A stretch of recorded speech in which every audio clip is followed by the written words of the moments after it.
سیر کرنے آپ اسے آواز دینا، جب وہ آپ کی آواز نہیں سنے گا تو اسے کہنا کہ تمہاری ایک امانت ہے میرے پاس، تب وہ آپ کو بلا لائے گا۔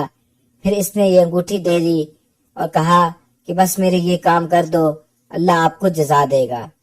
ابن جوزی فرماتے ہیں کہ میں نے کوئی اور بات کرنی چاہی تو اس نوجوان نے ہاتھ باندھ لیے اور کہنے لگا، وقت بہت تھوڑا رہ گیا ہے، مجھے اپنے رب سے تنہائی کر لینے دے، گناہ لمبے چوڑے ہیں، مجھے معافی مانگ لینے دو، کیونکہ فہرست بہت لمبی ہے اور وقت بہت کم۔ محدث ابن جوزی فرماتے ہیں کہ میں گھر لوٹ گیا، لوگ سو گئے لیکن مجھے ساری رات نیند نہیں آئی، اس کے جملے مجھے ستاتے رہے، رات بڑی مشکل سے کاٹی، دن کا اجالا چمکا، جب سورج طلوع ہوا تو میں وہاں سے نکلا اور اس کے دروازے پر جا پہنچا، دروازے پر ہاتھ رکھا تو دروازہ پہلے ہی کھل گیا اور خوشبوئیں دور دور تک میرا استقبال کرنے لگیں۔ اس کے چہرے سے پردہ ہٹایا تو مجھے ایسے لگا کہ ابھی بھی کسی کا دیدار کر کے سویا ہے۔ ابن جوزی کہتے ہیں کہ میں نے 3 آدمی ساتھ لیے، اس کو غسل دیا، کفن پہنایا، جب جنازہ لے کر اٹھے تو پتہ نہیں مخلوق کدھر کدھر سے آ گئی، اور اسے دفن کرنے کے بعد میں نے وہ انگوٹھی لی، اور جب ہارون رشید اپنے محل سے باہر نکلا تو میں نے اس کو آواز دی، لیکن اس نے میری بات نہیں سنی۔ پھر میں نے کہا کہ تمہاری ایک امانت ہے میرے پاس۔ آپ کہتے ہیں کہ وہ مجھے تنہائی میں لے گیا، اور جب میں نے انگوٹھی بادشاہ کو دی تو وہ چیخیں مار مار کر رونے لگا اور کہنے لگا کہ اس انگوٹھی والا شخص کدھر ہے؟ تو میں نے کہا کہ اس کا انتقال ہو گیا۔ ابن جوزی کہتے ہیں کہ ہارون رشید رویا اور اتنا رویا کہ مجھ سے سنبھالا نہ گیا۔ پھر بادشاہ کہنے لگا کہ وہ قبر کہاں ہے؟ جب میں اس کو اس کی قبر پر لے کر گیا تو ہارون رشید اس کی قبر سے لپٹ گیا، قبر چومتا، سر پر خاک ڈال کر روتا رہا۔ پھر جب تھوڑی تسلی ہوئی تو میں نے اس سے کہا، نہ اس لڑکے نے مجھے کچھ بتایا نہ آپ مجھے کچھ بتا رہے ہیں، میرا کلیجہ پھٹ جائے گا، مجھے یہ بتائیں کہ یہ مرنے والا کون تھا؟ تو ہارون رشید کہنے لگا کہ ابن جوزی، یہ میرا بیٹا تھا، یہ میرا لخت جگر تھا، یہ میرے وجود کا حصہ تھا۔ ابن جوزی کہتے ہیں کہ میں نے کہا کہ تیرا بیٹا اور فقیر؟ تو بادشاہ نے کہا کہ میرا بیٹا مجھ سے کہتا تھا کہ جو کچھ آپ نے بنا لیا ہے اس کا جواب کیسے دو گے؟ اتنا کچھ اکٹھا کر لیا ہے تو اللہ کے حضور کیسے باز پرس ہوگی؟ کس طرح کھڑے ہوگے؟ جتنی ٹانگیں دراز کر لی ہیں ان کو کس طرح سمیٹو گے؟ میرا بیٹا درویشوں کے پاس بیٹھتا تھا، بہلول دانا کے پاس بیٹھتا تھا، اس کا دل دنیا سے دور ہو گیا تھا۔ ابن جوزی فرماتے ہیں کہ جب رات ہوئی اور میں سونے کے لیے اپنے بستر پر گیا تو خواب میں اس نوجوان کا دیدار ہوا۔ میں نے اس سے پوچھا کہ میرے پیارے، تیرا کیا حال گزرا؟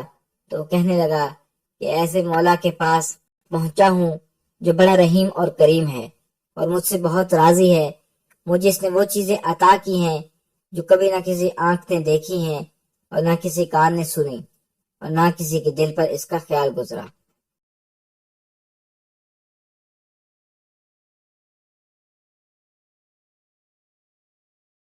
ایک دن ملکہ حضران بڑی شان و شوکت سے اپنے محل میں بیٹھی ہوئی تھی۔ ان کی لونڈی نے آ کر عرض کیا کہ ملکہ عالم، محل کے دروازے پر ایک بہت ہی لاچار، خستہ حال غریب عورت کھڑی ہے اور وہ ملکہ کی خدمت میں حاضر ہو کر کچھ عرض کرنا چاہتی ہے۔ ملکہ نے کہا کہ کون ہے وہ، اور اس عورت کا حسب نسب پوچھ لو اور یہ بھی معلوم کرو کہ اس کو کس چیز کی ضرورت ہے۔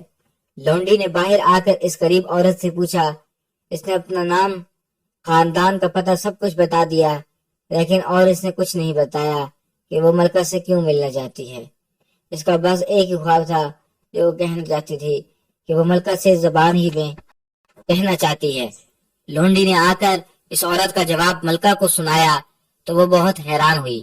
اس وقت حضرت عبداللہ بن عباس رضی اللہ تعالیٰ عنہ کی پڑپوتی زینب بن سلیمان بھی ان کے پاس بیٹھی ہوئی تھی۔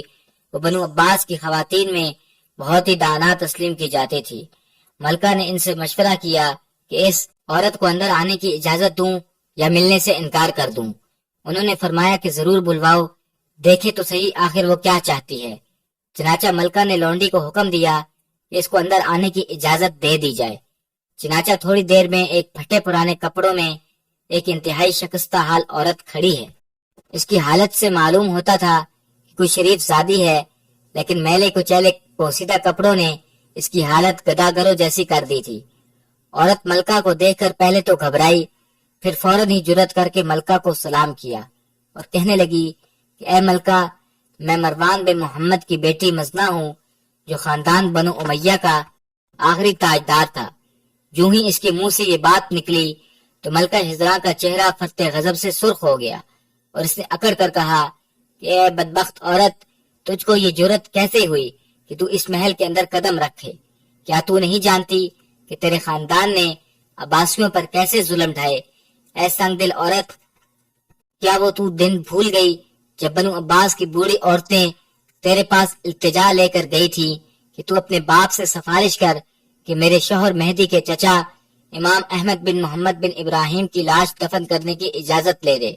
کم بخت عورت، خدا تجھے غرق کرے، تو نے معزز اور مظلوم عورتوں پر ترس کھانے کے انہیں ذلیل کر کے محل سے نکلوا دیا تھا۔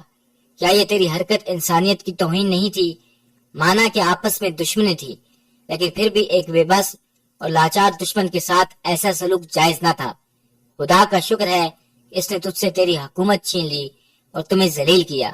مزنہ خریت اسی میں ہے کہ تم فوراً واپس چلی جاؤ۔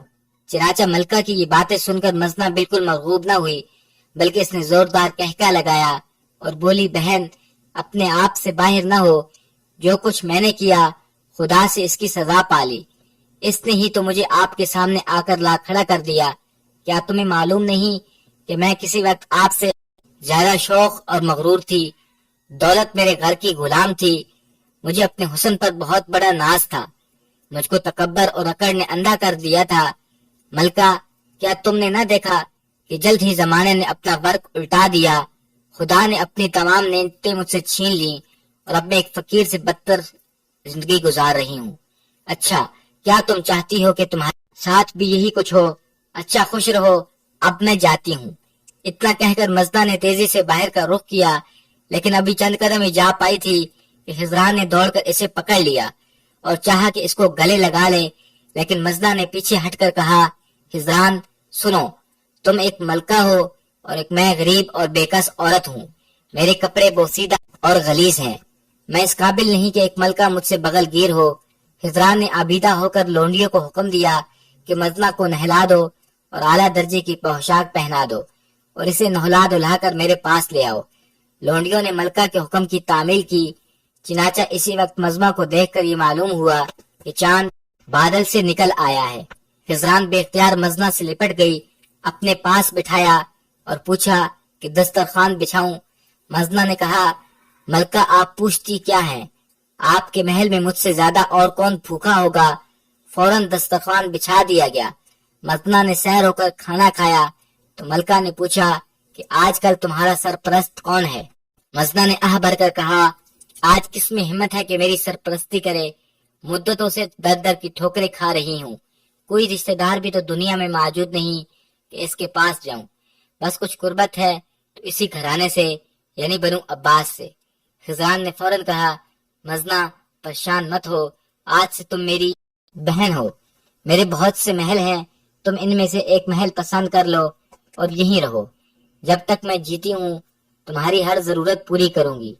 چنانچہ مزنہ نے ایک عالیشان محل پسند کیا اور خزان نے ان میں تمام ضروریات زندگی، لونڈیاں اور غلام مقرر کر دیے، ساتھ ہی 5 لاکھ درہم نقد بھی اس کے حوالے کر دیے کہ جس طرح چیز جائے تم خرچ کر لو۔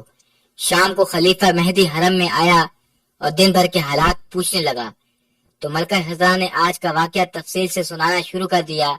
جب اس نے بتایا کہ مزنہ کو اس طرح پناہ میں رکھا تو خلیفہ فرط غضب سے بےتاب ہو گیا اور اس نے ملکہ کی بات کاٹ کر کہا، خزاں، تم پر 1000 افسوس، جو خدا نے تمہیں نعمتیں عطا کی ہیں، تم نے ان کا شکریہ ادا کرنے کا ایک بیش بہا موقع ہاتھ سے کھو دیا۔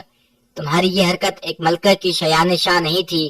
چنانچہ خزاں نے کہا، امیر المؤمنین، میری پوری بات تو سنیں۔ اس کے بعد اس نے جب مزنہ سے حسن سلوک کی تفصیل بتائی تو مہدی کا چہرہ چمک اٹھا۔ اس نے خزاں کی اعلیٰ ظرفی کو بہت سہرایا اور کہا کہ آج سے میری نظر میں تمہاری قدر و منزلت زیادہ بڑھ گئی ہے۔